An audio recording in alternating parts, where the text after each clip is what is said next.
Hola, buenas tardes, bienvenidos, bienvenidas a este seminario de la Fundación Derecho y Discapacidad que celebramos desde nuestra sede de nuestra coordinadora del trabajo desde México, de Ciudad de México, de la coordinadora, como digo, del trabajo, la profesora Diana Schenbaum. Y vamos a contar con la presencia de nuestra comisionada eh, de temas de derecho de la discapacidad en Latinoamérica y Caribe, la profesora Agustina Palacios, como digo, con Diana Schenbaum, coordinadora del trabajo en México, también con dos colaboradores de lujo, miembros de nuestra fundación, Gregorio Sarabia y eh, el profesor Barifi, Francisco Barifi.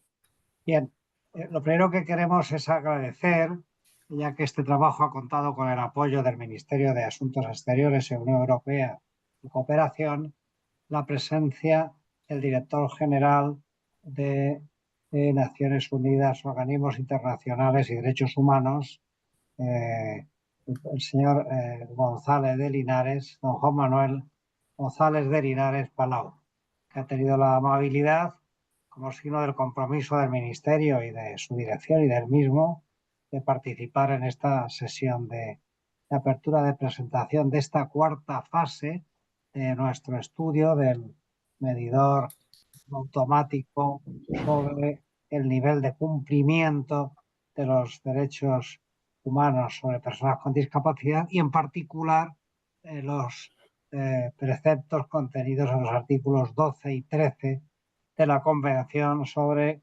capacidad jurídica y derecho de acceso a la justicia. Así que gracias, embajador. Si le parece, suya la palabra para inaugurar este seminario presentación. Muchas gracias. Pues muy buenos días a todos y a todas, y querido Rafael, me es muy grato participar en este seminario realizado por la Fundación Derecho y Discapacidad. Y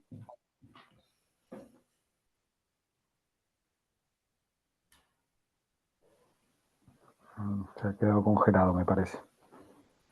Se nos ha quedado congelado, Rafael. Sí. Embajador, sí. Está congelada la imagen.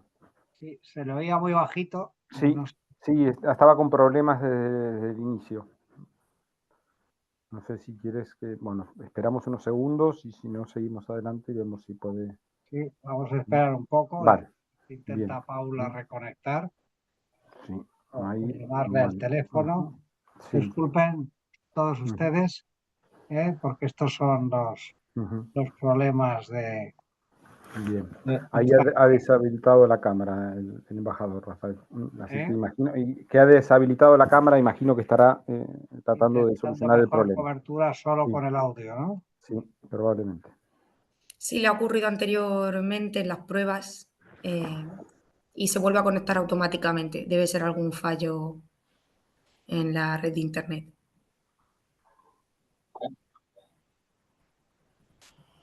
Y acaba de salirse, supongo que... Ya estoy.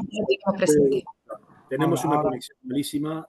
Yo creo que los operadores de telefonía móvil todavía no están trabajando al 100% después del apagón y tenemos muchos cortes. En el día de hoy, la verdad es que ha sido todo el día así. Bueno, estaba diciendo que estaba hablando de la importancia de contar con un conjunto robusto de indicadores.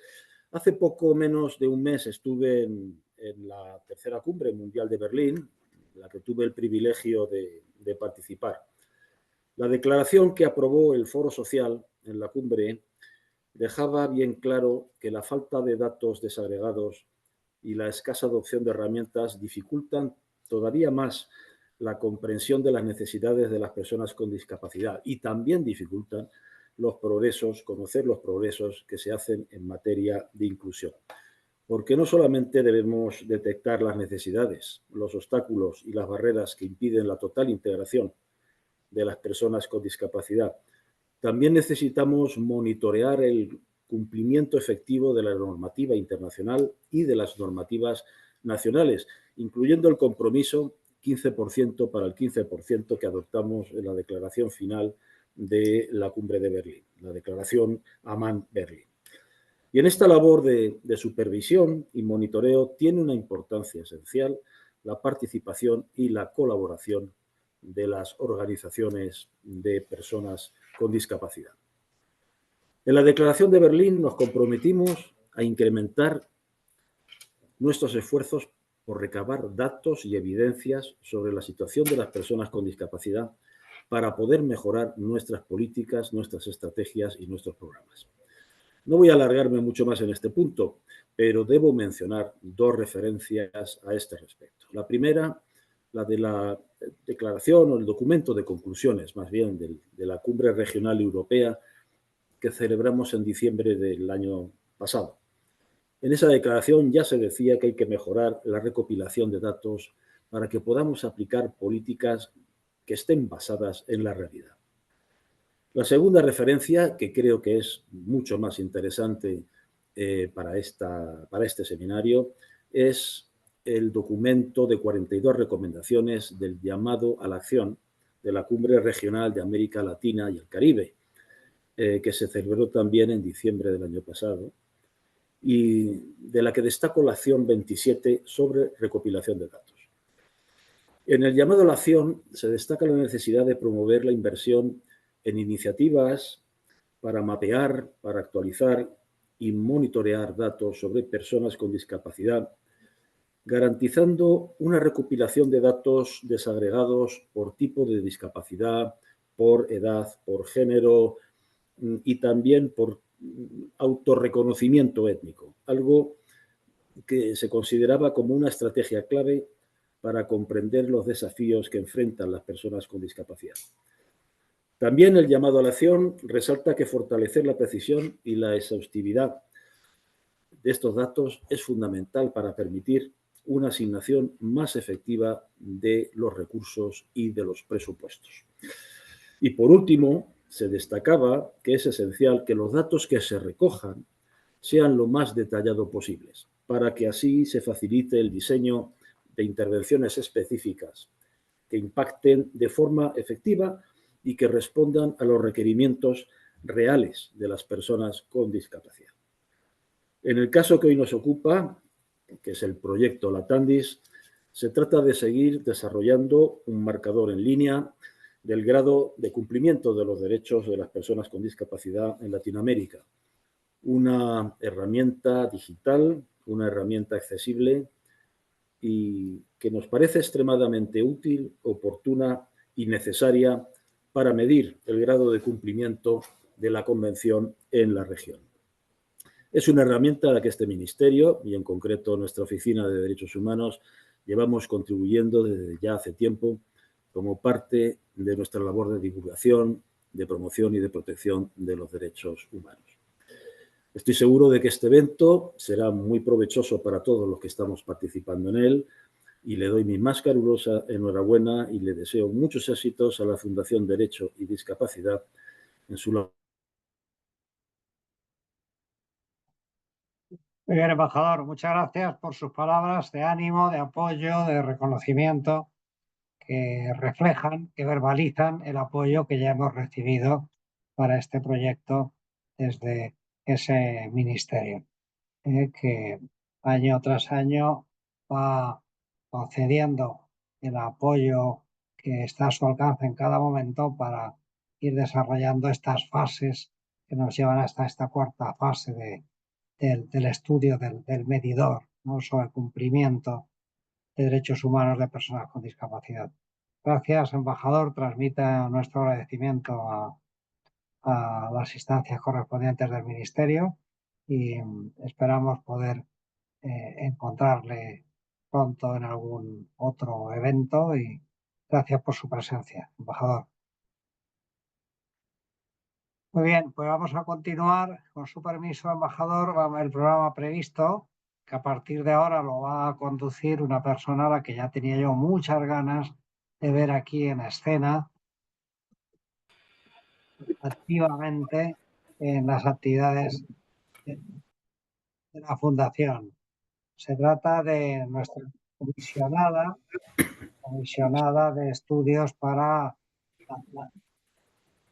Latinoamérica y el Caribe, la profesora Agustina Palacios, profesora de Mar del Plata, la Universidad de Mar del Plata, profesora de la Universidad Carlos III de Madrid, que es una de las grandes expertas a nivel mundial en materia de derecho de la discapacidad.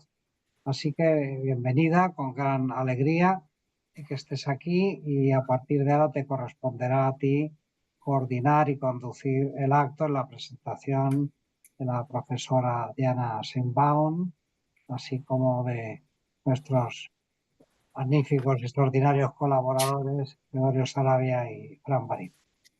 Tuya la palabra, Agustina. Un abrazo de bienvenida y me alegro mucho. Bueno, muy buenos días, buenas tardes por España.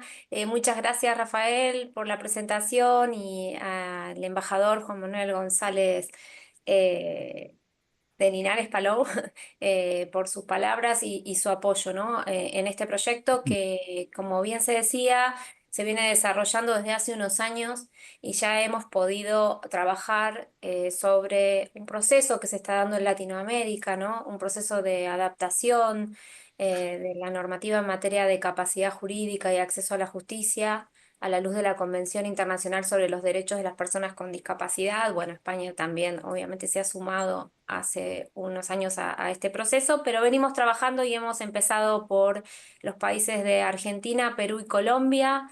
Luego, en una segunda instancia, continuamos por Chile, sumamos el año siguiente a Brasil, y ahora tenemos el gran placer de escuchar el trabajo que se ha culminado sobre México, y que Diana ha coordinado de manera maravillosa, como todo lo que ella hace. Así que bueno, para mí es un placer presentar a Diana. Diana, además de ser una querida amiga, es socia fundadora y coordinadora del programa Discapacidad y Justicia de Documenta. Coordina una red de aprendizaje sobre acceso a la justicia, que es una plataforma global, que trabaja en la intersección entre la justicia penal y los derechos de las personas con discapacidad, un tema que hace falta, ¿no? Trabajar. Es coautora de protocolos y de guías encaminadas a incorporar la perspectiva de discapacidad en distintas instituciones de justicia, tanto en México como en otros países. Diana es además una amiga muy admirada, así que bueno, agradeciéndole por todo su trabajo, los dejo en las mejores manos. Gracias, Diana, te paso la palabra. Muchas gracias, Agus. Primero que nada, bueno, agradecerte por el cariño de siempre, y sobre todo por la invitación a sumarnos a este proyecto desde Documenta, al proyecto Latambis, y poder aportar con un ejercicio de análisis sobre el contexto mexicano. También agradecer a la Fundación Derecho y Discapacidad, a Beatriz y a Paula por el apoyo para organizar este evento y poder compartir con ustedes las reflexiones derivadas del ejercicio realizado. Y bueno, decirles que es un gusto compartir el espacio esta mañana de México, tarde de España, con el embajador González de Linares, con el señor Rafael de Lorenzo, y con, bueno, colegas muy queridos y admirados como Francisco Barifi y Gregorio Sarabia. Muchas gracias por estar aquí, por compartir el espacio y poder seguir charlando sobre el cumplimiento, ¿no?, de los estados con respecto a las obligaciones derivadas de la Convención sobre los Derechos de las Personas con Discapacidad, particularmente con respecto al reconocimiento de la capacidad jurídica y el acceso a la justicia. Yo quisiera en esta sesión compartirles, en primer lugar, de manera muy breve, en qué consistió el proceso de investigación. En un segundo punto, hacer un balance sobre los resultados del ejercicio de análisis y de sistematización que llevamos a cabo desde el equipo de Documenta. Y finalmente, hacer unas breves reflexiones derivadas de este ejercicio. Así que permítanme iniciar platicándoles sobre el proceso de investigación. Agustina, como les decía, nos invitó a participar en este proyecto de Latambis, en revisar la legislación y la información que existe en el país sobre los indicadores que ha construido el equipo de la TAMDIS con respecto a los artículos 12 y 13 de la Convención. A partir de esta invitación, nos dimos a la tarea de analizar, por un lado, lo que ya existía en la web, es decir, analizar la misma herramienta, los bancos de datos que existen sobre Argentina, Brasil, Chile, Colombia y Perú, los datos que ya están disponibles y que todas las personas pueden revisar. Y después de esto nos dimos a la tarea de llevar a cabo un análisis tanto legislativo como también de los informes de labores de las distintas instituciones de justicia mexicanas y de bibliografía adicional, por ejemplo, los informes que el Estado mexicano ha presentado frente al Comité sobre los Derechos de las Personas con Discapacidad en los dos exámenes que ha tenido frente al comité. Además de hacer este análisis legislativo y el análisis de la bibliografía existente, también nos dimos a la tarea de hacer diversas solicitudes de información pública en la búsqueda de datos no publicados por otras fuentes.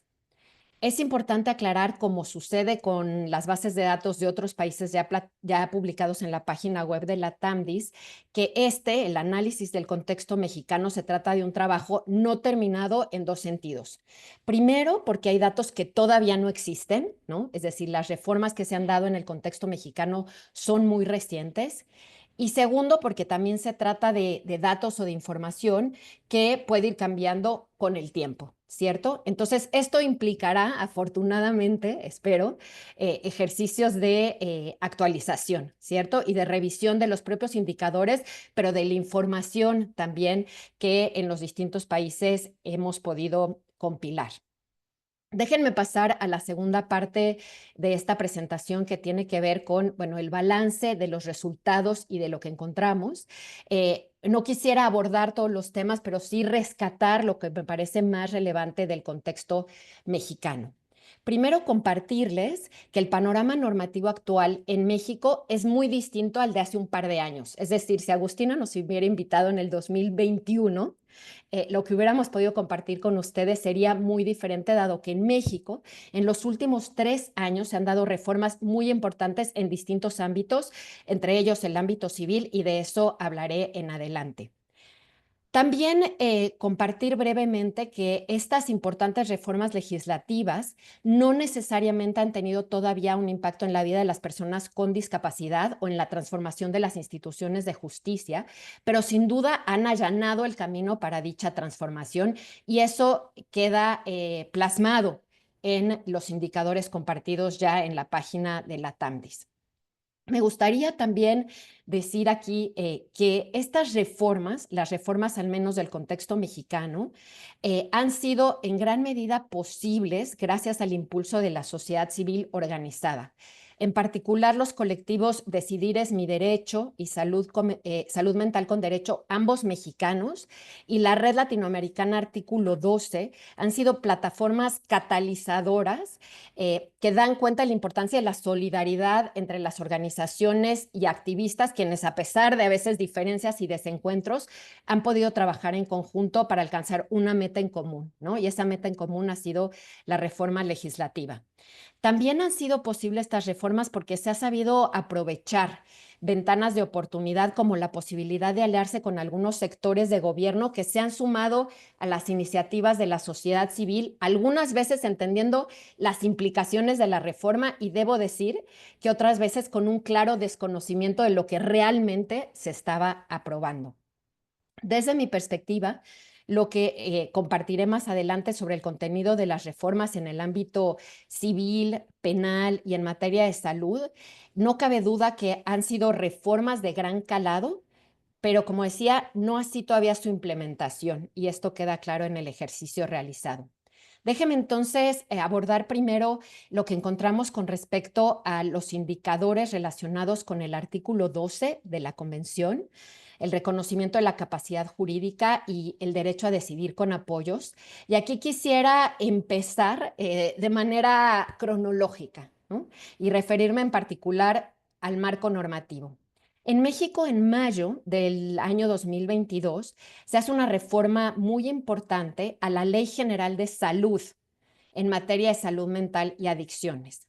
Y por primera vez, esta Ley General de Salud presume la capacidad jurídica de todas las personas usuarias de los servicios de salud, reconoce el derecho a la capacidad jurídica y a contar con mecanismos de apoyo en la toma de decisiones y también de contar con directrices de voluntad anticipada en previsión de requerir servicios de atención médica en el futuro.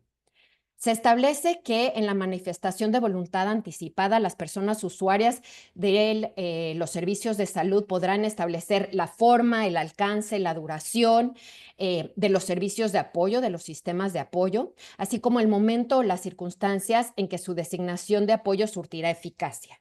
También la ley establece que las personas podrán revocar en cualquier momento el contenido de la voluntad anticipada previamente adoptada.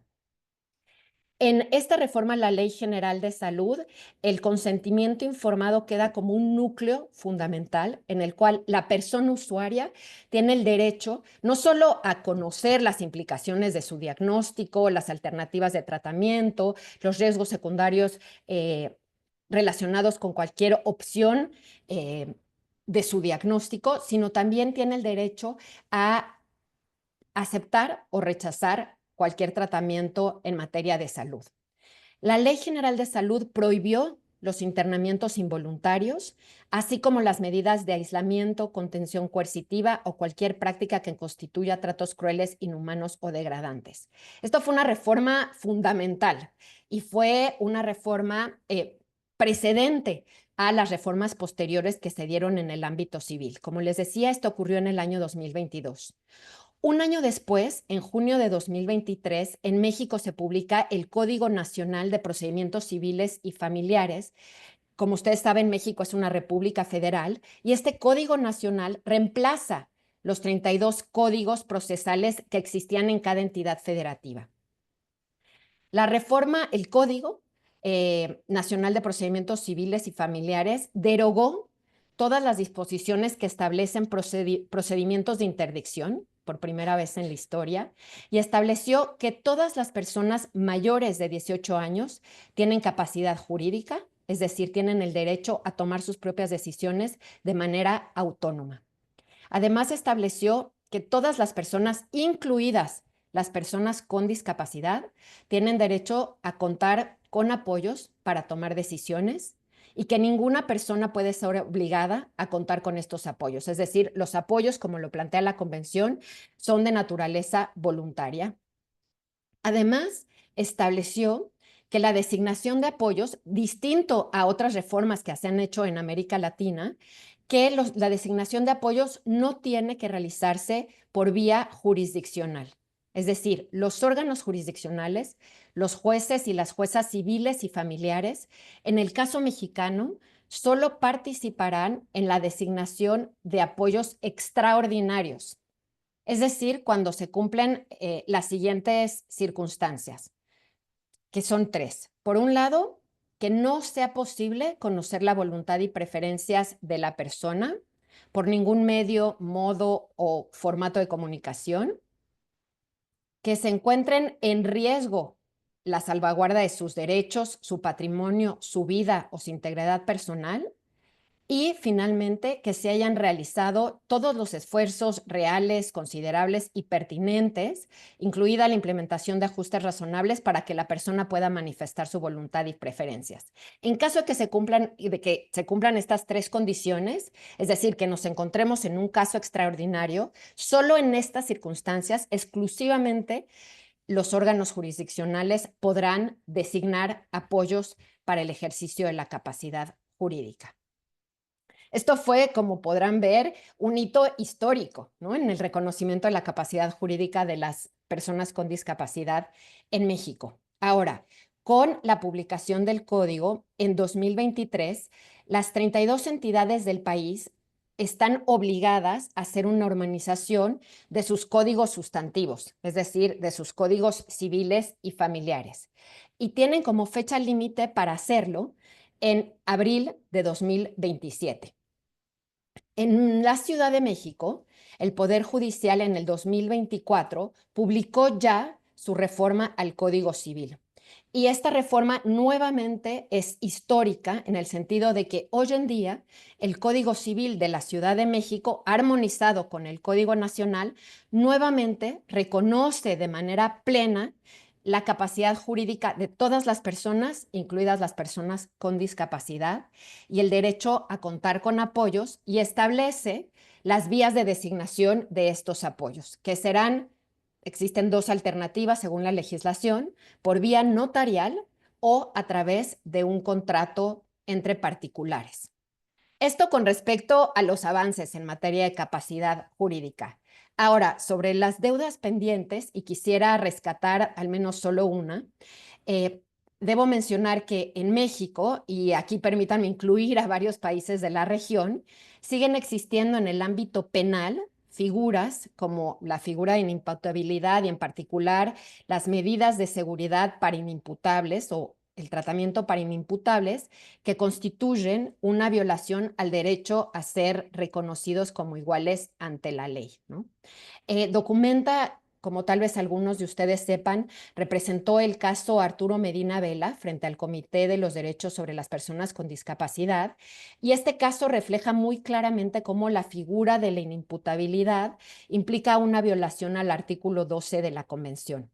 Arturo es un hombre con discapacidad psicosocial e intelectual que fue acusado del robo de un vehículo, fue declarado inimputable y de manera muy breve les contaré que cuando Arturo quiso cambiar de defensor público, porque consideraba que su defensa pública no estaba haciendo un trabajo adecuado, el juez le dijo que por ser inimputable no tenía la capacidad jurídica de decidir. Entonces le negó la posibilidad de cambiar de defensor público.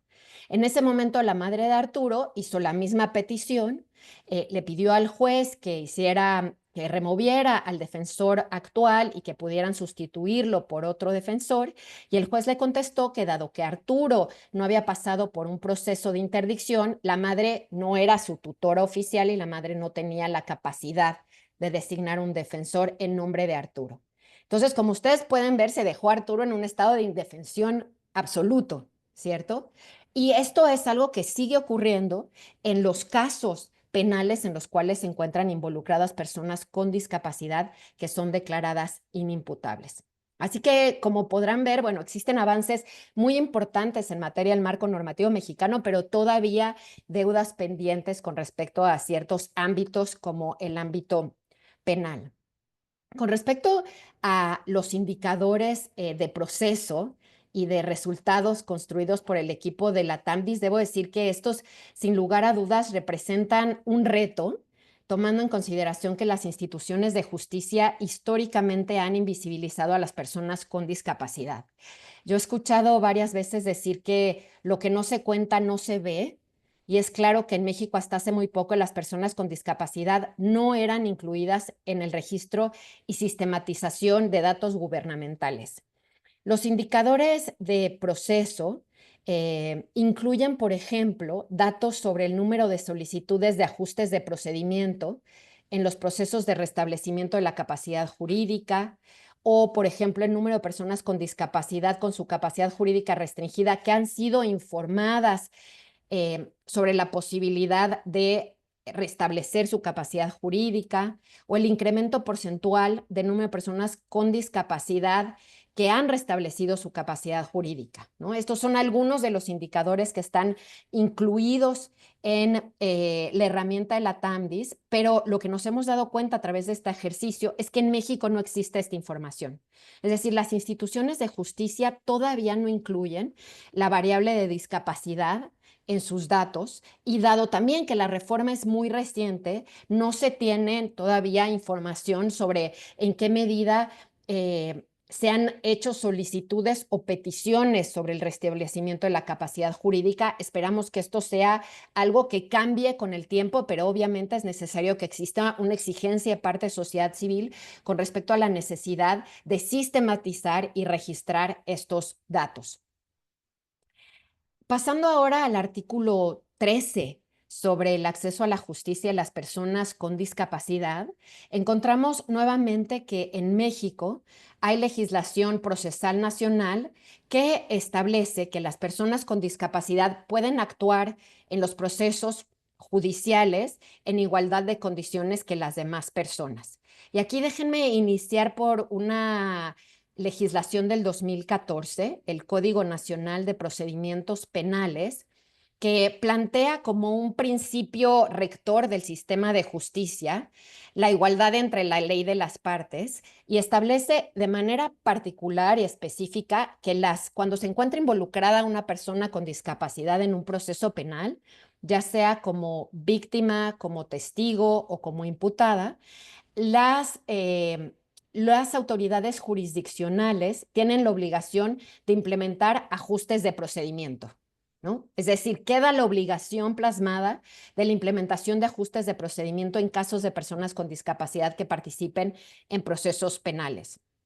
Además del Código Nacional de Procedimientos Penales, también la Ley General de Acceso de las Mujeres a una Vida Libre de Violencia establece, por ejemplo, que para recabar denuncias y testimonios de mujeres con discapacidad víctimas de violencia, nuevamente tendrán que implementarse ajustes de procedimiento, ¿no? Queda ahí plasmada esta obligación muy claramente vinculada con el artículo 13 de la Convención.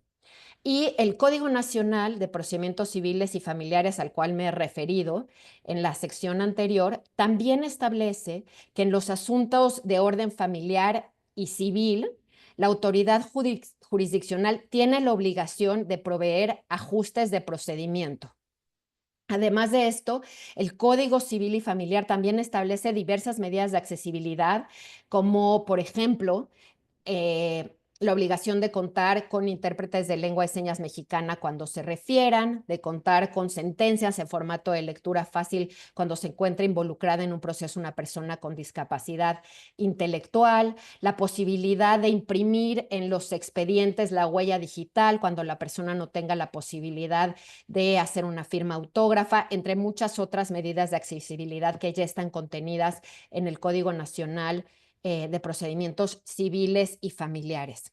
Como sucede con la información sobre artículo 13, sobre artículo 12, también en el artículo 13 los problemas empiezan cuando tratamos de buscar información sobre los indicadores de proceso y resultado. Hicimos solicitudes de información pública en la cual se le pide a las autoridades que nos alleguen datos sobre el número de demandas presentadas por personas con discapacidad que han sido investigadas y resueltas, y las respuestas que obtenemos es que no se cuenta con esa información, ¿no? Es decir, nuevamente la variable de discapacidad no queda registrada por los sistemas de justicia. Tampoco sabemos el número de personas con discapacidad que al verse involucradas en un proceso judicial se les facilita la designación de un apoyo para acompañarlas en el proceso. Es decir, los indicadores de proceso y de resultado todavía representan un reto en el contexto mexicano. La poca información disponible con la que contamos se encuentra plasmada sobre todo en los informes anuales de actividades de las instituciones de justicia. Revisamos, por ejemplo, el informe anual del año 2024 del Consejo de la Judicatura Federal, en el cual se da cuenta que se han hecho esfuerzos relevantes, por ejemplo, hacer diagnósticos sobre accesibilidad física y accesibilidad digital y sobre la implementación de acciones en ese sentido. También se habla de que se han implementado ajustes razonables para garantizar la inclusión laboral de personas con discapacidad. Hasta el 2024 había 325 personas trabajando en el Consejo de la Judicatura Federal. Y también se habla de que el Instituto Federal de la Defensoría Pública, que cuenta con asesores especializados en materia de discapacidad, ha brindado, por ejemplo, representación legal a 66 personas con discapacidad privadas de su libertad y ha realizado más de 1,640 asesorías a personas con discapacidad. Entonces, esos son, de manera muy breve, los datos con los que se cuenta en el contexto mexicano. También se habla de numerosos cursos de capacitación sobre los derechos de las personas con discapacidad y, debo decirlo, de un catálogo cada vez más amplio de protocolos y guías para incorporar la perspectiva de discapacidad. En la Suprema Corte de Justicia de la Nación ha realizado esfuerzos importantes en ese sentido. En el año 2022, por ejemplo, actualizó el protocolo para juzgar con perspectiva de discapacidad, que sin duda es una herramienta muy útil, pero como en el caso de las capacitaciones, ¿no? También queda siempre la pregunta de cuál ha sido el impacto de dichas acciones, ¿no? ¿En qué medida tanto las capacitaciones como los protocolos han implicado en la práctica un fortalecimiento de los órganos jurisdiccionales? Déjenme finalmente hacer un par de reflexiones derivadas de este ejercicio y también, bueno, del trabajo realizado por Documenta desde hace más de 15 años. No son conclusiones novedosas, me parece que son conclusiones que se comparten con los colegas de la región. Por un lado, queda plasmado en este ejercicio, como en los ejercicios llevados a cabo en Argentina, en Chile, en Colombia, en Brasil, en Perú, la distancia que existe entre la ley y su implementación. En México, por ejemplo, como les decía, ya se prohíben a partir del 2022 los internamientos involuntarios, pero a partir de otros ejercicios de investigación sabemos que hoy en día sigue existiendo esta práctica. Hay miles de personas en México internadas en contra de su voluntad en centros de salud mental públicos y privados.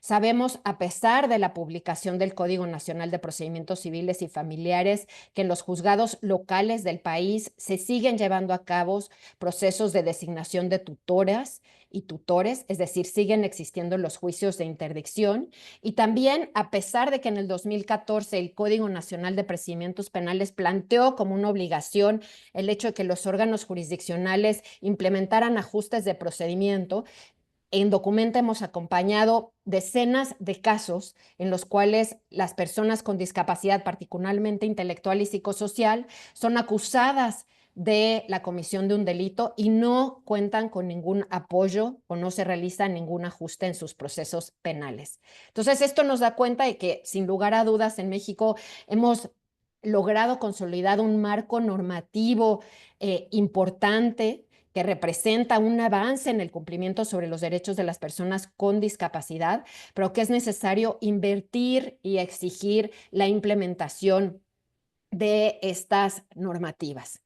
También, como ha quedado revelado en este ejercicio que hemos llevado a cabo, sabemos que no existe información en las instituciones de justicia, no se sistematizan ni se registran datos sobre discapacidad, no sabemos cuántas personas en el país son interdictadas, no sabemos cuántas personas con discapacidad han tenido la posibilidad de designar apoyos en sus procesos judiciales, y en ese sentido se convierte en una exigencia muy importante que se incorporen en los sistemas informáticos datos sobre las personas con discapacidad en contacto con las instituciones de justicia. También queda claro que es necesario acompañar los esfuerzos de incidencia legislativa, como han hecho varios colectivos mexicanos, de otro tipo de esfuerzos. Es decir, los colectivos y las organizaciones de activistas antes litigábamos en contra de la ley, ¿no? De los códigos civiles, de las disposiciones que permitían los internamientos involuntarios. Hoy tenemos un marco normativo que prohíbe estas prácticas, pero es necesario ahora seguir litigando con la ley de nuestra parte para que en la práctica se cambien la realidad. Y finalmente creo que también es fundamental trabajar porque se conozca los marcos normativos, ¿no? No solo para que las instituciones de justicia, los jueces, juezas, los notarios, los fiscales, los defensores, es decir, las personas operadoras del sistema, sino que también que las personas usuarias del sistema conozcan el contenido de estas reformas. Ahora en México, a diferencia de la región, me parece que nos preocupan dos cuestiones que que trastocarán el panorama institucional del país. Por un lado, como ustedes saben, estamos atravesando por un proceso de reforma al Poder Judicial que llevará a la elección popular de jueces, juezas, magistrados, magistradas, ministros y ministras de la Suprema Corte. Nos preocupa de sobremanera con qué conocimientos llegan las nuevas o personas a ocupar estos cargos. Los esfuerzos de capacitación que han sido presumidos, ¿no?, por las instituciones de justicia caerán en saco roto, empezaremos de cero, ¿no? Es decir, ha habido avances en ciertos órganos jurisdiccionales con sus sentencias que reflejan los principios de la Convención y sin lugar a dudas es una preocupación central pensar, bueno, ¿quiénes son las personas que llegarán ahora a impartir justicia en México? ¿Con qué conocimiento llegan, ¿no?, sobre los derechos de las personas con discapacidad? Y en dónde estaremos empezando a trabajar a partir de junio de este año. Y otra cuestión, además de la reforma al Poder Judicial que nos preocupa y que es sumamente relevante para un ejercicio de esta naturaleza, es la desaparición en México del organismo autónomo responsable de garantizar el acceso a la información pública. Y aquí, pues la pregunta que nos hacemos y que se coloca en el centro es cuál es el futuro de la rendición de cuentas y la de transparencia en el contexto mexicano y cómo eso afectará la posibilidad de contar con información que nos revele el estado del cumplimiento de las obligaciones que tiene México con respecto a la Convención sobre los Derechos de las Personas con Discapacidad. Me quedo con estas últimas reflexiones finales, esperando, bueno, poder compartir con Francisco y con Gregorio reflexiones más amplias y sobre todo pudiendo escuchar las dudas o comentarios que existan de las personas que nos acompañan el día de hoy. Muchísimas gracias. Muchísimas gracias, Diana, por este brillante resumen y por todo ese trabajo que está a disposición para ustedes. Ahora en el chat vamos a poner el link de la página de la TAMDIS y bueno, vamos a pasar ahora a darle la palabra a quienes siguen para abordar la temática del derecho de la discapacidad en Iberoamérica, que son Gregorio Saravia y Francisco Barifi, y si les parece luego ya hacemos un espacio para alguna duda, comentario, debate, y bueno, toda esta información tan rica que ha resumido de manera brillante Diana, ¿sí? Bueno, ahora le voy a pasar la palabra a Gregorio Saravia, otro gran y querido amigo que es delegado de Derechos Humanos y para la Convención del CERVI, es licenciado en Derecho, máster en Derechos Fundamentales y doctor en Derecho por la Universidad Carlos III de Madrid, donde nos conocimos. Así que bueno, Gregorio, te paso la palabra. Gracias. Muchas gracias, Agustina Palacios. Muchas gracias a la Fundación Derecho y Discapacidad por invitarme a participar en esta sesión de trabajo junto a una persona que admiro como Diana Sheinbaum, que nos ha presentado un análisis fantástico, como decías, Agustina, sobre el grado de implementación de los artículos 12 y 13 de la Convención en México. Estuve apuntando paralelismos y cuestiones análogas, ¿no?, que enseguida se detectan, ¿no?, y que sabemos que son desafíos que van más allá de las fronteras nacionales de un país en esto que tiene que ver con convertir en realidad la Convención Internacional sobre los Derechos de las Personas con Discapacidad. Como nota personal, estoy muy contento, al igual que lo manifestaba Rafael, Agustina, por tenerte aquí compartiendo un espacio de reflexión y de trabajo. Es una alegría enorme y también todo mi reconocimiento por lo que ha sido siempre tu magisterio discreto, humilde como eres tú, pero muy valioso y que siempre lo tengo conmigo. Estamos en fechas importantes en el CERMI. Hemos comenzado la semana pasada a conmemorar, a celebrar el día 3 de mayo. En España es un día importante para el movimiento social de la discapacidad porque tenemos el día 3 de mayo como el día de la Convención Internacional sobre los Derechos de las Personas con Discapacidad.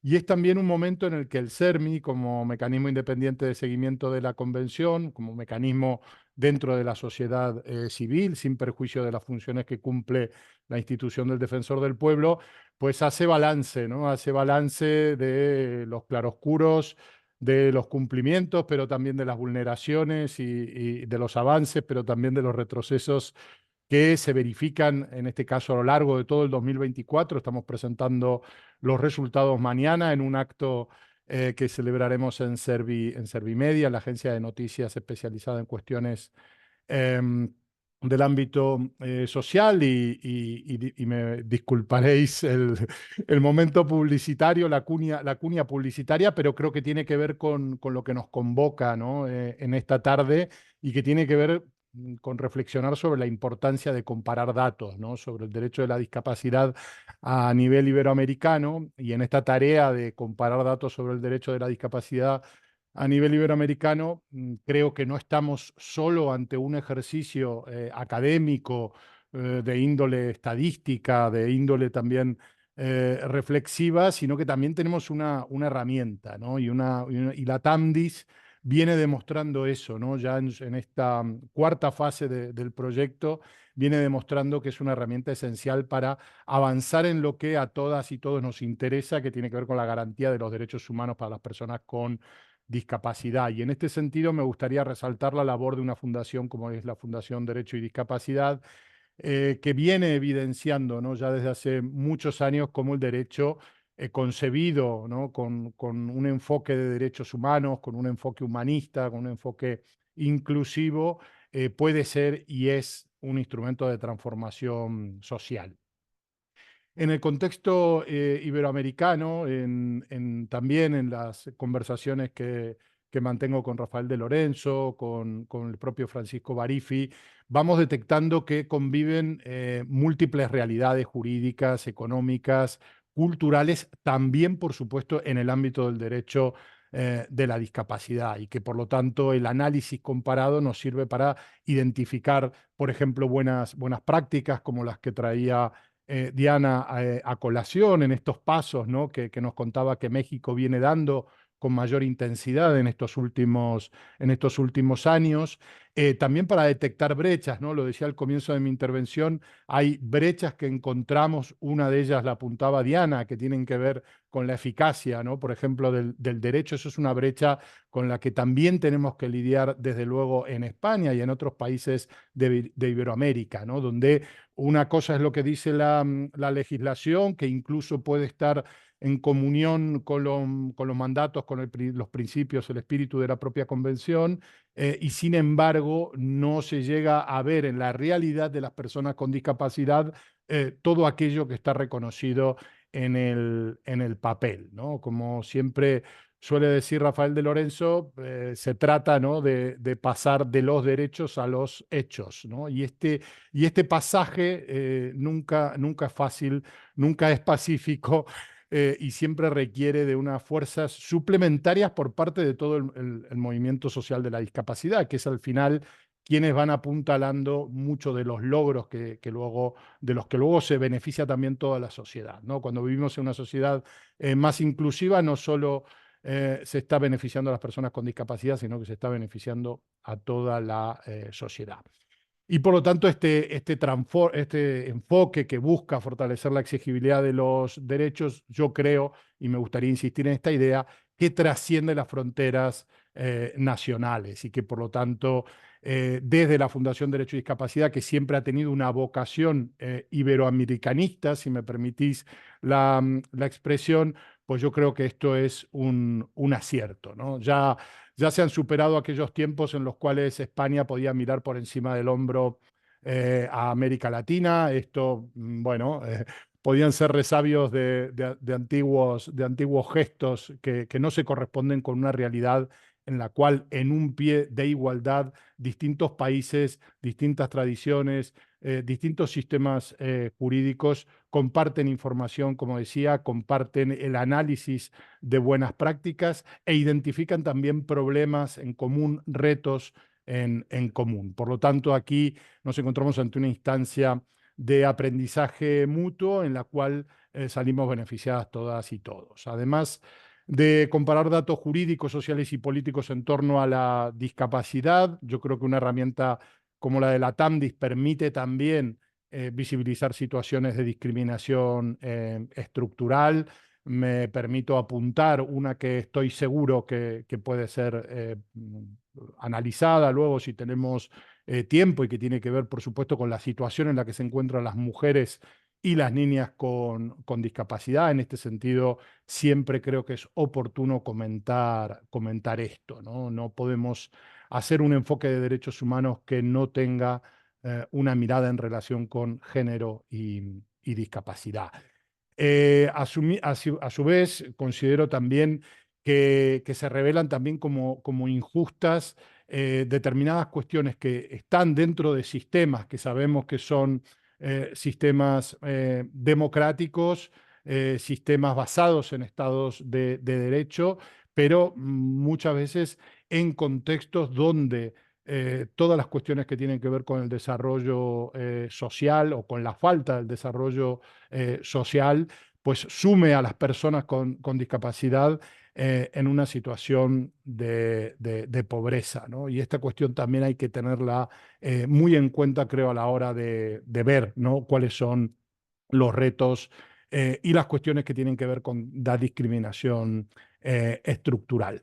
La perspectiva, a su vez, esta perspectiva comparada que nos ofrece la TAMDIS, yo creo que es clave para la incidencia política. Hay batallas que se están desarrollando en estos momentos en la Argentina, que es un contexto que conozco por obvias razones, pero que también se están desarrollando en otros países. Algunas las apuntaba también Diana en relación con México, y que son batallas que están lejos de haber sido ganadas en un contexto como el español. En esto también no conviene perder de vista que una ley, ¿no?, por traer también a colación los artículos que estamos analizando esta tarde, una ley revolucionaria como fue la Ley 8/2021, en la que se reconocía, ¿no?, la igual capacidad jurídica para las personas con discapacidad, pues pasado ya algunos años, ¿no?, desde su entrada en vigor, pues sigue siendo una norma muchas veces desconocida por los operadores jurídicos, ¿no? Entonces, en este sentido, también hay que tenerlo en cuenta, ¿no? Llegar a tener una ley es un primer paso, es un paso necesario, pero no suficiente. En esto también me voy alineando, ¿no?, con lo que comentaba Diana. No termina de ser un paso suficiente para que se transforme la vida de las personas con discapacidad. Y esta debería ser la clave. Voy terminando. La Fundación Derecho y Discapacidad, a la que reitero, ¿no?, el agradecimiento por invitarme a participar, yo creo que viene haciendo una labor muy importante al articular el conocimiento jurídico, la investigación, pero también el activismo, ¿no? Y en este sentido tiene un papel fundamental, un papel en el que con el CERMI hay, por supuesto, unas relaciones de colaboración y de frente común que son, ¿no?, explícitas y claras, y se está peleando, ¿no?, en este mismo proceso. Yo creo que la vocación al final de servicio al movimiento social de la discapacidad lo cumple tanto el CERMI como la Fundación Derecho y Discapacidad, y el compromiso de estas dos entidades, en definitiva, tiene que ver con los principios de la Convención Internacional sobre los Derechos de las Personas con Discapacidad. Y en este sentido creo que viene muy bien comparar datos sobre el derecho de la discapacidad, tanto en el ámbito iberoamericano como en ámbitos incluso más reducidos regionalmente, pensándolo, ¿no? Luego yo creo que Francisco también hará referencia a esto, porque no solo se enriquece el conocimiento y la práctica jurídica, sino que también termina de fortalecer algo que es muy importante, que está en la Convención, que yo siempre intento señalarlo, que es el artículo 8, ¿no? Para mí la cuestión de la toma de conciencia es un reto importantísimo en estos días, iba a decir estos días, no, en estos tiempos, ¿no? Donde la comunicación es tan importante, es tan relevante, ¿no? Y a las pruebas me remito. Ayer con el apagón que sufrimos en España, pues hemos visto todo tipo de cuestiones y de conclusiones antropológicas casi que podríamos sacar a partir de qué supone un apagón en términos de comunicación, de información para las personas hoy en día, ¿no? Pues ayer tuvimos un poco de laboratorio en ese sentido, y entonces creo bueno, que justamente hay un capítulo muy importante que tiene que ver con fortalecer esa conciencia colectiva de CIA que reconoce, respeta y defiende la dignidad y los derechos de las personas con discapacidad. Así que larga vida al proyecto LATAMDIS, enhorabuena por esta nueva fase que se cumple, y esto es lo que quería compartir con vosotros y vosotras. Muchas gracias. Muchas gracias, Gregorio. Bueno, siempre es un placer enorme escucharte.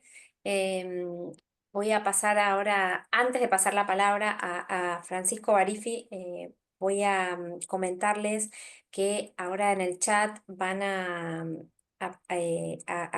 sumar un correo, y que luego también lo vamos a decir oralmente para quien quiera escucharlo, para dudas que se presenten respecto de estas presentaciones, más allá de que si nos queda tiempo vamos a hacer un pequeño espacio, pero bueno, por cuestiones de tiempo y de planificación del seminario quizás sea más dinámico, además da la posibilidad después de revisar el link del proyecto, poder plantear las dudas o comentarios. Pero bueno, ahora sí le voy a dar la palabra a Francisco Barifi, con quien desde el plano académico también me unen más de 20 años de trabajo conjunto. Francisco es doctor en Derecho Internacional de los Derechos Humanos y magíster en Derechos Fundamentales de la Universidad Carlos III de Madrid, y es licenciado en Derecho y subdirector del Centro de Investigación y Docencia en Derechos Humanos de nuestra Universidad Nacional de Mar del Plata. Gracias, Francisco, te paso la palabra. Bien, muchísimas gracias, Agustina. Un saludo a todas y todos, y agradezco la invitación por parte de la Fundación Derecho y Discapacidad para una vez más participar de este encuentro. Bien, muy brevemente, por cuestiones de tiempo, yo me voy a referir más desde una perspectiva, si se quiere, académica o jurídica.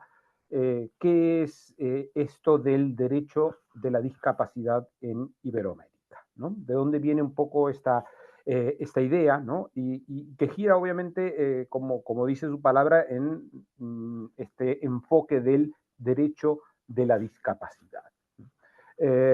Como bien decía Agustina, bueno, muchos de los que estamos aquí ya llevamos un tiempo, ¿no? Trabajando en discapacidad, y con ello podemos ir viendo la evolución, ¿no? El desarrollo de este marco normativo. Y recuerdo justamente hace ya casi 20 años, apenas adoptada la convención, en una estancia de investigación en Irlanda con el jurista Gerard Quinn, ¿no? En su momento, hablar justamente de este tema. Yo creo que Agustina estaba presente cuando hemos hablado de esto, y recuerdo haberle preguntado esto, ¿no? Gerard, ¿podemos hablar de un derecho de la discapacidad? Disability law, ¿no? Porque un poco en inglés habla de disability rights, ¿no? De los derechos de las personas con discapacidad. Pero la pregunta era, ¿podemos hablar de un derecho de la discapacidad ya entendido como un cuerpo normativo, como una disciplina, como una rama jurídica dentro del ordenamiento jurídico, que tiene sus reglas, sus valores, sus principios propios, ¿no? Y recuerdo que en aquel momento él se quedó pensando, ¿no? Y luego un rato dijo, me parece que es un poco apresurado, ¿no? Hablar de esto. Y a mí me quedó dando vuelta, ¿no? De esta cuestión, ¿no? Y bueno, la convención empezó a andar, ¿no? A rodar a ser cada vez más ratificada y adoptada por los diferentes espacios, y empezamos a ver, producto mismo de la convención, un desarrollo normativo y político comparable, ¿no? O empezamos a detectar digamos, ¿no?, ciertos criterios comunes que se fueron fraguando en los diferentes estados, ¿no? Esto en algún punto es objetivo propio de un instrumento de derecho internacional y máxime del derecho internacional de los derechos humanos, ¿no? Un tratado internacional siempre se dice que no tiene como objetivo, ¿no?, establecer, digamos, ¿no?, criterios jurídicos, sino más que nada estándares mínimos de protección, ¿no? No le dice, en cierta manera, a los estados cómo debe regular, pero a cambio lo que sí establece son criterios normativos, estándares mínimos de protección, ¿no? Y esto ha provocado, en cierta manera, una especie de, digamos, ¿no?, de proceso de unificación y de coherencia normativa, un poco también generado por lo que es el proceso de monitoreo de la convención frente al comité, que le va exigiendo a los diferentes estados, ¿no?, informar sobre los desarrollos normativos y políticos del Estado parte, en base a ciertos criterios, ¿no?, a ciertos lineamientos. Y la verdad que en base a toda esta evolución de la convención, la entrada en vigor y sobre todo el trabajo de monitoreo importante, ¿no?, del comité, eso fue generando, como señalaba, que casi inintencionadamente los diferentes estados fueran unificando criterios normativos, ¿no?, de abordaje hacia el derecho de la discapacidad. Previo a la convención, la mayoría de los estados tenían, en su gran mayoría, normas, leyes generales de discapacidad, la mayoría enfocadas en un modelo médico, un modelo anacrónico, y luego algunas normas sectoriales que recogían cuestiones normativas relacionadas con la discapacidad, pero de forma fragmentada, sin ningún hilo conductor, ¿no? Y entonces eso generaba que cada texto normativo tenía que ser interpretado en base a la materia o a los criterios propios del instrumento, ¿no? La entrada en vigor de la convención fue, como el Senado, fue marcando como una especie de guía, ¿no?, hacia los estados en el cumplimiento de estos estándares y ha servido, en cierta manera, como un proceso de unificación, ¿no?, de coherencia normativa y de política pública de los diferentes estados partes. Y así fue como desde el ámbito mismo de la Fundación Derecho a Discapacidad y del CERMI, y liderado por dos activistas que a su vez son grandes juristas, ¿no?, como son Rafael de Lorenzo y Luis Cayo, dos líderes del movimiento asociativo que comprenden muy acabadamente, ¿no?, el enfoque asociativo de la discapacidad, pero que al mismo tiempo son y han sido grandes juristas, grandes expertos del derecho de la discapacidad, y dentro de este contexto se fue fraguando, se fue generando un poco esta idea de un derecho de la discapacidad, se fueron generando en el marco de estas organizaciones diferentes publicaciones, quizás la más destacable, una mega obra colectiva publicada en el año 2020, denominada Fundamentos del Derecho de la Discapacidad, ¿no?, coordinada y dirigida por Luis Cayo y Rafael de Lorenzo. Esta obra es la primera gran obra sistemática que hace un abordaje digamos, ¿no?, de ciencia jurídica, defendiendo esta idea de un derecho de la discapacidad. Volviendo a la pregunta inicial de mi charla, ¿qué es esto del derecho a la discapacidad. Bueno, entendemos el derecho de la discapacidad como señalaba, como un conjunto de normas, de principios, de políticas y de prácticas destinadas a garantizar la igualdad de derechos y la inclusión plena de las personas con discapacidad, ¿no?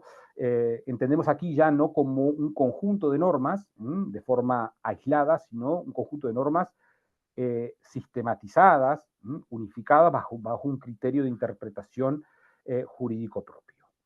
No me voy a detener en cuestiones más de dogmática jurídica sobre los diferentes aspectos que constituyen el derecho de discapacidad por cuestiones de tiempo y porque no vienen al caso, ¿no? Pero sí simplemente señalar que en el marco del trabajo de la Fundación, del CERMI y de los investigadores que integramos este proyecto de la TAMBIS, estamos llevando adelante un trabajo, una obra, un proyecto de obra colectiva que vamos a denominar el derecho de discapacidad en Iberoamérica. Esta obra que, bueno, está en este momento, ¿no?, siendo escrita, es una obra, la primera obra, si se quiere, de nuestra región, que intenta abordar este enfoque del derecho de la discapacidad en Iberoamérica. Para lo cual nos hemos propuesto abordarlo desde tres grandes partes, ¿no? En primer lugar, defendiendo esta idea de la teoría del derecho de la discapacidad, ¿no? Es decir, defendiendo la idea de que prácticamente todos los países de nuestra región, en mayor o menor medida, podemos identificar los contornos de un derecho de la discapacidad, es decir, de un cuerpo normativo, de una rama, de una disciplina dentro del ordenamiento jurídico, ordenada, como les decía, y con la coherencia que le brinda este sistema normativo, ¿no? El derecho a la discapacidad implica principalmente, como señalaba, partir desde el faro de la convención, ¿no? Es decir, cómo la convención por parte de los estados, de la región iberoamericana y latinoamericana es una región que ha ratificado ampliamente la convención. Hay una gran aceptación de la convención, tanto en sentido formal como en sentido sustantivo. Con lo cual, bueno, es un ámbito propicio para llevar adelante el análisis que les señalaba. El derecho de discapacidad implica, como les decía, pensar en la convención como el marco de referencia más trascendental por parte del Estado, pero también implica analizar las normas constitucionales o, en su caso, las interpretaciones constitucionales que han hecho los tribunales supremos de nuestra región, para luego también centrarnos ya en sí la legislación específica, es decir, la mayoría de los estados tiene una ley general de discapacidad, una ley que aborda en general los derechos de las personas con discapacidad, pero también a raíz de la convención y los desarrollos normativos, entendemos que el derecho a la discapacidad también implica centrarnos en 4 o 5 ejes fundamentales que están recogidos en la convención, ¿no? Nos referimos obviamente al enfoque de igualdad y no discriminación, nos referimos al enfoque del acceso a la justicia y la capacidad jurídica, nos referimos al enfoque de la accesibilidad y los ajustes razonables, y nos referimos al enfoque de la educación inclusiva y el empleo inclusivo, ¿no? Como esos 4 ejes principales. El derecho a la discapacidad desde esta perspectiva permite un análisis comparativo y real, nos permite hacer una comparación entre los diferentes estados, y esto tiene un gran valor, no solamente jurídico, sino también de política pública, ¿no? De política pública. En tanto que este proceso de unificación, este proceso de coherencia normativa que da el derecho a la discapacidad, va haciendo que nuestros estados vayan copiando las buenas prácticas, vayamos alineando nuestros enfoques normativos hacia este enfoque del derecho de la discapacidad. La obra, como les mencionaba, tiene una primera parte donde se explica en qué consiste el derecho a la discapacidad, sus principios, sus métodos, sus fuentes, es decir, todos los elementos propios de una dogmática jurídica, de una ciencia jurídica. Luego tiene una segunda parte, quizás la más importante, y es que hemos identificado, hemos hecho una especie de selección de los principales estados por distribución geográfica, población y economía de la región iberoamericana. Hemos cubierto o vamos a cubrir en países como España, como Portugal, como México, como Brasil, como Argentina, como Colombia, como Chile, como Perú, como Venezuela. Y la idea justamente es que cada uno de estos capítulos haga un análisis doméstico, un análisis de cada uno de los países, pero siempre bajo un criterio comparatista común. Y este criterio es ni más ni menos que la teoría del derecho a la discapacidad. Este enfoque de derecho a la discapacidad nos permite, por un lado, entender que, vuelvo a repetir, que el criterio vertebrador y unificador es la propia convención y todos los principios y la ideología subyacente, y eso a su vez permite una mayor cooperación en la región. Para ir finalizando, la obra también recoge una tercera parte en la cual también hemos querido recoger algunos enfoques propios de la región, entendiendo que el espacio latinoamericano, a diferencia de otras regiones del mundo, tenemos algunas coyunturas culturales, económicas, de desarrollo social, propias, que requieren una atención particular. Entre ellas, por ejemplo, el enfoque de los pueblos originarios y la discapacidad, el enfoque de violencia y discapacidad, y el enfoque de género y discapacidad. En base a esto, como mencionaba, la Fundación está llevando adelante esta gran tarea que tiene obviamente un fin jurídico, pero sobre todo un fin social y político, y que tiene que ver con tejer nuestras redes de cooperación y de contacto, cosa que estamos haciendo hoy en día aquí, haciendo una comparación de las diferentes realidades, de los diferentes desarrollos nacionales, e ir aprendiendo de forma mutua. Entendemos que este es un enfoque que es muy beneficioso para la región y para el sector.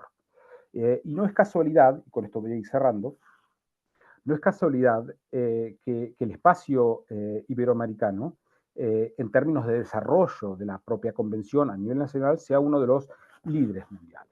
Si hacemos un repaso de la práctica por parte del Comité de la ONU y un análisis de los informes de los estados parte, y vemos un poco cómo han sido las observaciones del Comité, cómo han sido el seguimiento y el monitoreo por parte del órgano internacional de los estados partes, podemos ver una tendencia muy clara del espacio iberoamericano. Es cierto, como señalaba Agustín al inicio, ¿no? que España un poco está ahí, digamos, ¿no? entre un océano, digamos, ¿no? entre un lado y del otro del océano, es decir, tiene una influencia clara europea y del propio derecho de la Unión Europea, pero al mismo tiempo tiene una conexión muy fuerte con el espacio latinoamericano. Y en el ámbito del desarrollo del derecho de discapacidad creo que esto es muy claro. España, al igual que países como Argentina, como Colombia, como México, como Brasil, han llevado adelante procesos de desarrollo normativo muy destacables, como ha señalado Gregorio previamente en su intervención. Y entiendo que esto mucho tiene que ver con la cooperación, con el contacto y el desarrollo conjunto de la región. Latinoamérica ha marcado la pauta no solamente de las primeras regiones en ratificar el tratado, sino también de las primeras regiones en emprender reformas normativas profundas y comprometidas en materia de capacidad jurídica, en materia de acceso a la justicia, en materia de salud mental, en materia del debido proceso, en materia de ajuste del procedimiento. Cuestiones que otrora, quizás una década atrás, se pensaban como impensadas. Estamos viendo cómo nuestra región nos sorprende en algún punto satisfactoriamente en el desarrollo de este ámbito de los derechos humanos. Con lo cual, bueno, con esto voy a ir dando ya por cerrada mi intervención, concluyendo un poco esta idea del derecho de discapacidad como el marco teórico e ideológico que marca la pauta de nuestro trabajo en la región. Muchísimas gracias. Bueno, muchísimas gracias, Francisco. La verdad es que, bueno, me han dicho que ahí es muy poquito y que no habría espacio para las preguntas, pero ya tengo una edad en la que creo que puedo revelarme. No sé, Rafael, si me vas a castigar mucho, pero estoy viendo que entre las y los asistentes realmente hay participantes de lujo, son participantes de lujo, no hay, son. Entonces, me voy a revelar. Ya que me dieron la palabra, voy a permitir 5 minutitos, por lo menos, para que si alguien quiere hacer algún comentario o alguna pregunta, me parece que sería, ahí te estoy leyendo, Sandy, buenos días, Amalia querida, saludos a los organizadores. Bueno, no sé si alguien quiere hacer un comentario o pregunta puntual.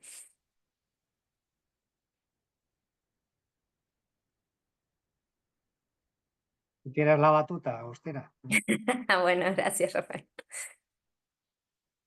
Bueno, ¿no? Bueno.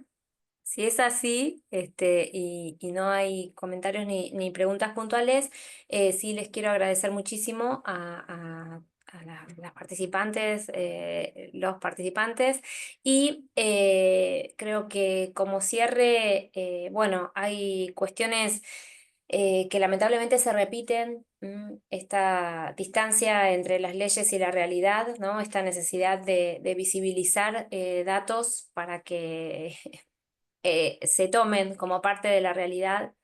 Creo que es muy importante que exista este proyecto con estos datos puntuales. A veces hay información y también a veces no la hay. Se ha replicado en los países. Diana en un momento me habló como muy preocupada, ¿no? De bueno, de los indicadores de resultado, y es lo que nos ha pasado al resto de países. Es como muy difícil, o los datos no están o ni siquiera hay interés en que estén, y me parece que eso también visibiliza algo, visibiliza una realidad, y es muy importante que así sea. Me parece también que ha salido en este tema, en esta mañana, algo que mencionó Gregorio, y que es esta intersección entre género y discapacidad, y justamente parte de nuestro proyecto pretende continuar por ahí. Nos parece que si seguimos analizando artículos, el artículo 6 tiene que ser bueno, parte de un análisis para completar, ¿no? Si bien hemos tenido perspectiva de género a la hora de analizar los artículos 12 y 13, creo que es necesario visibilizar, quizás en un tiempo concreto. Y bueno, pensaba mientras les escuchaba qué estrategias, ¿no? les parecen o nos pueden parecer más eficaces para contrarrestar esta ausencia de datos, esta ausencia de visibilidad, y a partir de estas ausencias, a veces la ineficacia o la ausencia de políticas públicas. Y bueno, creo que tenemos que seguir insistiendo en la toma de conciencia, en la capacitación obligatoria, ya no, en todas las instancias del Estado. Me parece que es fundamental.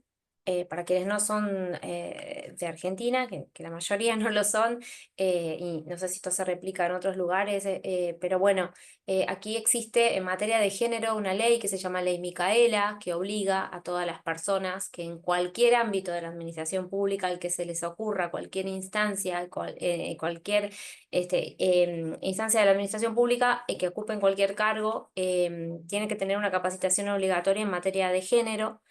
Y bueno, en algunas provincias de Argentina se ha replicado esa norma en materia de discapacidad. Nos parece fundamental, bueno, seguir trabajando en ese sentido, porque la historia nos ha demostrado, ¿no?, que estos cambios de paradigmas y cambios fundamentales no se hacen sin una lucha, ¿no?, que a veces es goteo a goteo, pero que a veces no tiene por qué resultar simpática. Así que bueno, acá están pidiendo la grabación, sí, la grabación por supuesto que va a estar a disposición.